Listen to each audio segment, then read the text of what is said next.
Hello and welcome. It's Frances here. Thank you for coming back to my channel. If this is your first time here, I bid thee welcome.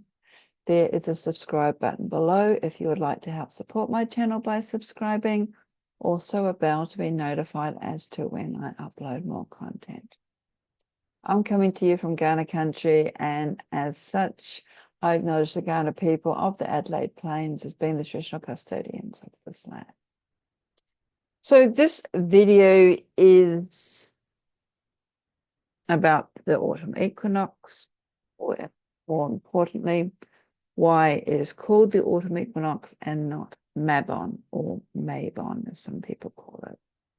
And while this is not a new thing, I have definitely noticed an increasing decline in the use of the words autumn equinox these days, with the preference being Mabon.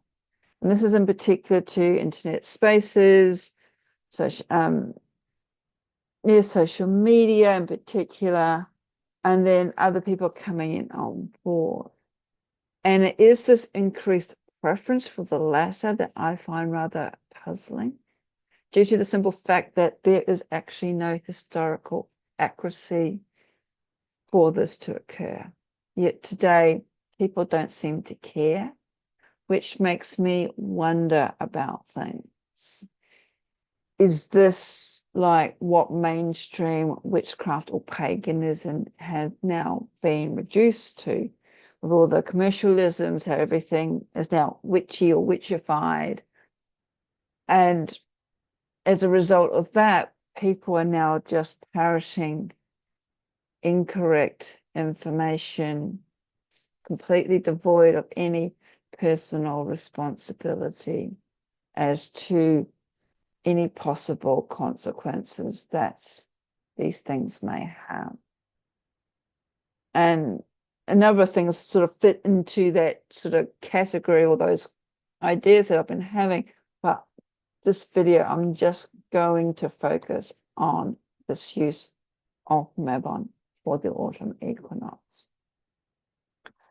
So what also makes me sort of sit up and take notice is the pushback, especially from people who opt from, say, column B, because it's their right. And this is what I was told the other day. It's their right to call things what they want. So it's almost like the right will sort of thumb up or flip the bird, as we do in Australia, to anything that they consider authoritative. Yeah, again, it almost seems to be that they're more interested in being part of the in crowd and following what is popular, especially when I see probably more experienced pagans and witches and occultists, or people who've been around a little bit longer, who, can I dare say, maybe should know better, should know their history. It's almost like they have been wanting to be part of the in crowd.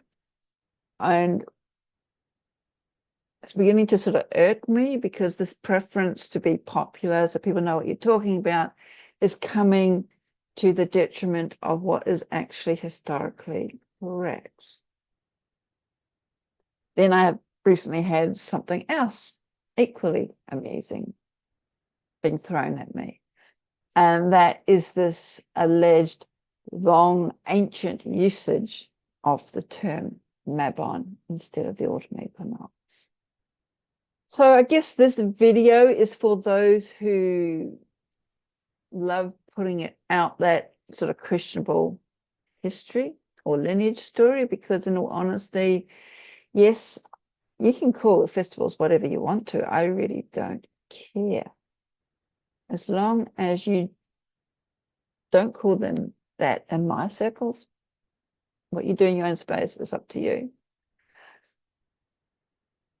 I take issue, however, if you, being a general person, are going to give me a lecture on a history that actually, and I'll be quite blunt here, a history that reeks bullshit, especially as in this case when we're talking about the Sabbath, the seasonal festivals.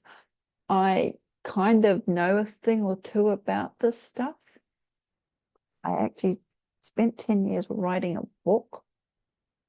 I've also got 30 years experience doing this stuff. So I'm going to call things out for what they are. Bullshit. If you don't like that, don't spread bullshit. Simple as that.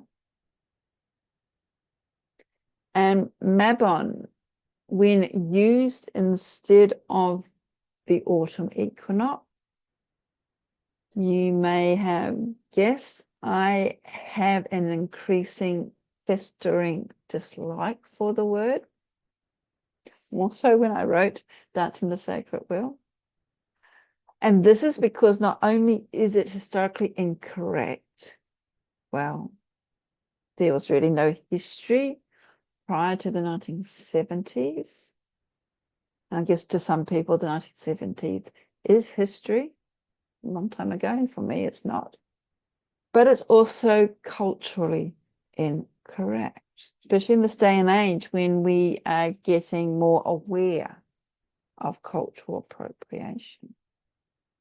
So if you are not interested in history or the facts and are interested in merely parroting false truths, and in doing so, again, make myself unpopular, playing at paganism or witchcraft, then I guess the rest of this video is not going to be of much interest to you. But if you are, stay around, because we're going to start by stating that the autumn equinox, at least as far as I am aware of, and again, I put it out there, I may have written a book, I do not know everything that's happened all around the world. So please correct me if you know of something that I haven't quite got right. Please put it in the comments below. As far as I'm concerned, was never traditionally or otherwise known as Mabon. And in fact, the first connection between the two names can only actually be traced back to the 70s, as I said, and that's to one Aidan A. Kelly. So who is Aidan Kelly?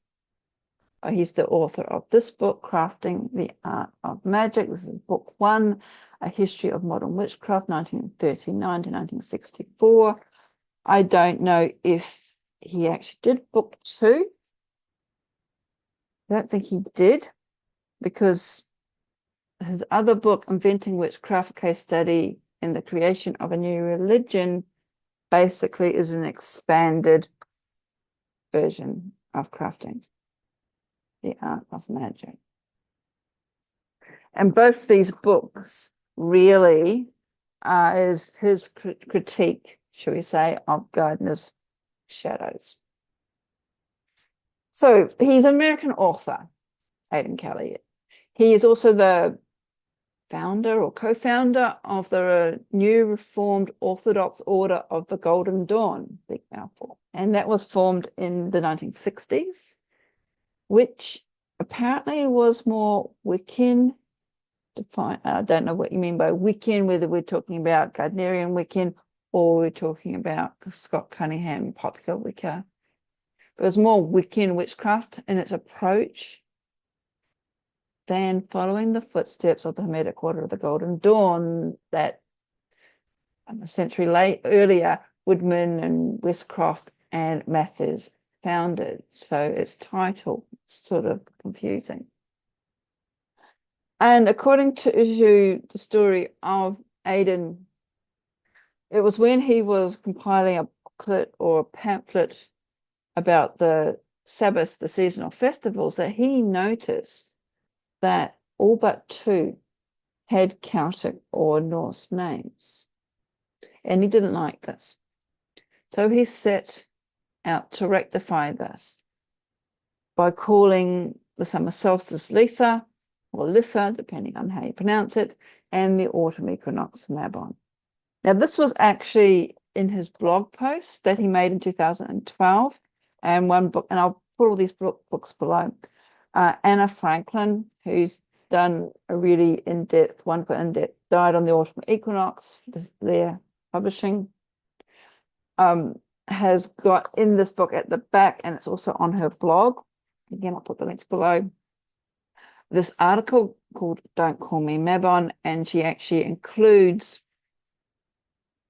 the first section from Aidan Kelly, his blog post that he wrote on the 21st of September 2012, and he talks about coming up with these ideas of Mabon in particular and why he did it, because he liked the Celtic sounding names. Interestingly enough, his organization, the New Reformed Orthodox Order of the Golden Dawn, didn't follow in his footsteps and referred to the autumn equinox as the rites of Alesis, because that was in ancient Greece what was happening around the autumn equinox as well. Okay, so now you're probably wondering why his use of Mabon so problematic. Well, that is because Mabon isn't just some name he invented. It comes from Mabon ap Modron, which he also mentions in his blog.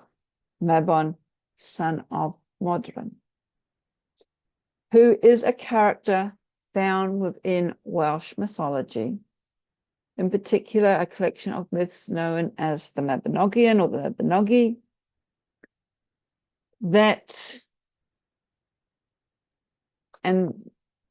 it's in the story, and a bit hesitant because I don't speak Welsh. I have trouble with English at the best of times, so I do apologize for my Welsh pronunciations. But in the story, Culhwch Won Olwen, or how Culhwch Won Olwen. And this story is believed to have first been written down, say, around 990 Common Era, from a much older oral story, which is usually the case when we're looking at ancient stories and things like that. So what Kelly actually did was, by modern standard, is culturally appropriate a Welsh mythic character and therefore the Welsh oral history and tradition. And if people are not remotely aware, or if you are remotely aware of Welsh history, then you may be aware that around, I think it's the 13th century, King Edward I of England conquered Wales and incorporated it into the then Kingdom of England. And I think it's been since the 10th century was the last time Wales had their own prince, their own royal family. And it's what's quite interesting is that this version of the Mabinogion, not the Penguin Classics, but what we have here, this compilation stories, was actually compiled by an English aristocrat, Lady Charlotte Guest, around 1836 to 1845. So, like it or not, every time the word Mabon is misused as an alternative, or even what's becoming apparent these days as a replacement for the autumn equinox, this is actually cultural appropriation, as simple as that. And this is because the misuse erases the original meaning of the Welsh name, that being Mabon ap Modron, as well as his story. So if you're still watching this and you do use Mabon as the autumn equinox, as an alternative name, do you know the story of Mabon? Have you read his story in the Mabinogi? If not, maybe you should. Before, got some books here about the fall on the floor. Before we have a look at the story, I just want to note that when I was studying Celtic myths back in the 90s, there were some authors who were big on my reading list, and a couple in particular were the Matthews. So John and Caitlin Matthews. I have a number of the books on my shelf here.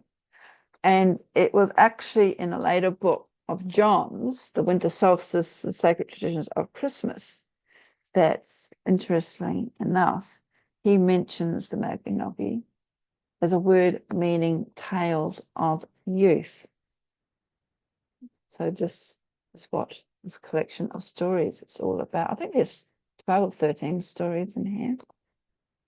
They're all the tales of youth.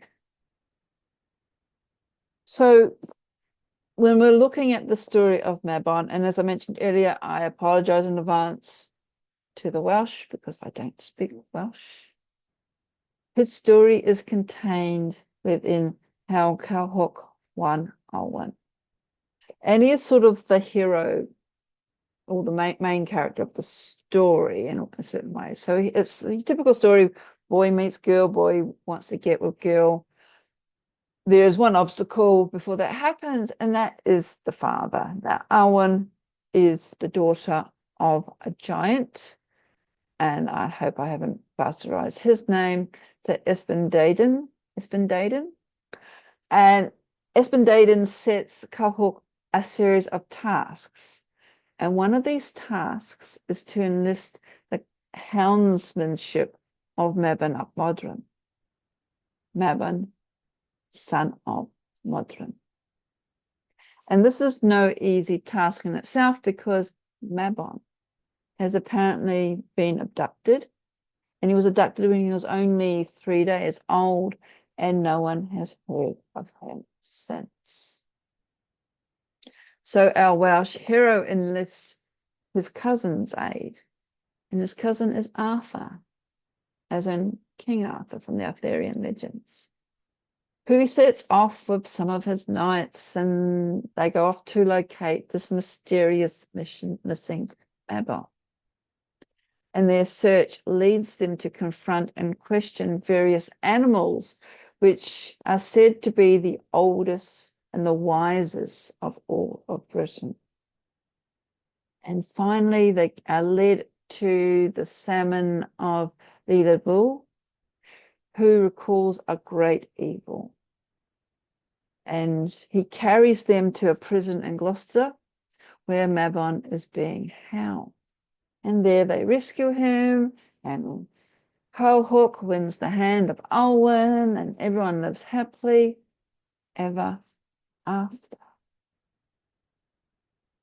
So when we're looking at the character of Mabon himself and what he actually represents, and I had this in my book, Dance of the Sacred Wheel, because I came across an Australian, I think it's a Celtic reconstruction website, Ser Australis, and I'll put the link below, because on that website was mentioned an occasional paper that was written in 2006, Mabon ap Modron, where the owner of the site and also the author of the paper, John Bosing, advises that the story about Mabon ap Modron is described as a story of the birth of the miraculous divine boy, born to the remarkable or the significant divine mother, because the word Mabon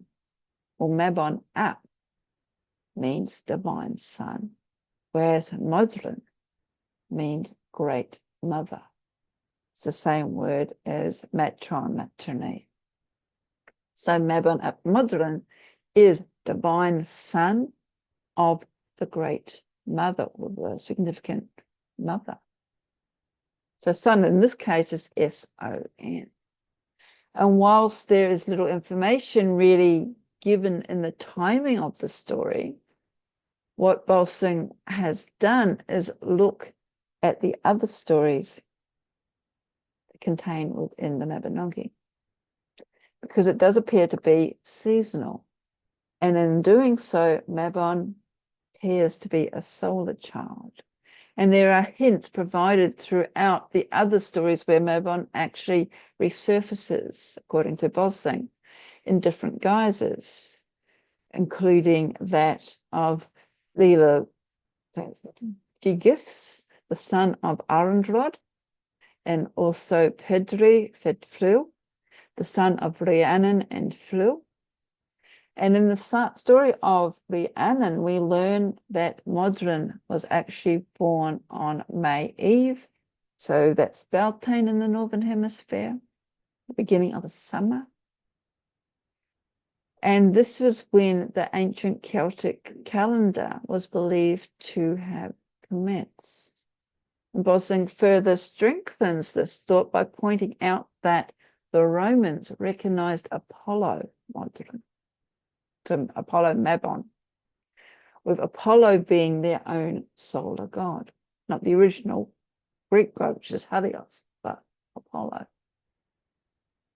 And he also makes note that when St. Patrick lit Paschal fires in honor of the resurrection of Christ, this was recorded that he did so because he was annoyed of the Irish, or pagan Irish, celebrating their own sun god at Beltane. Therefore, when we read the story of Mabon and investigate the other myths contained within the Mabinogion, as Bonsang suggests, it begins to become more and more clearer, that's better English, that the autumn equinox being associated with Mabon is a modern invention with seemingly little, if any, true, accurate foundation. And I've personally read and heard various explanations given for the aligning of Mabon with the autumn equinox, including it was the time that Mabon was discovered by Arthur. However, again, Mabon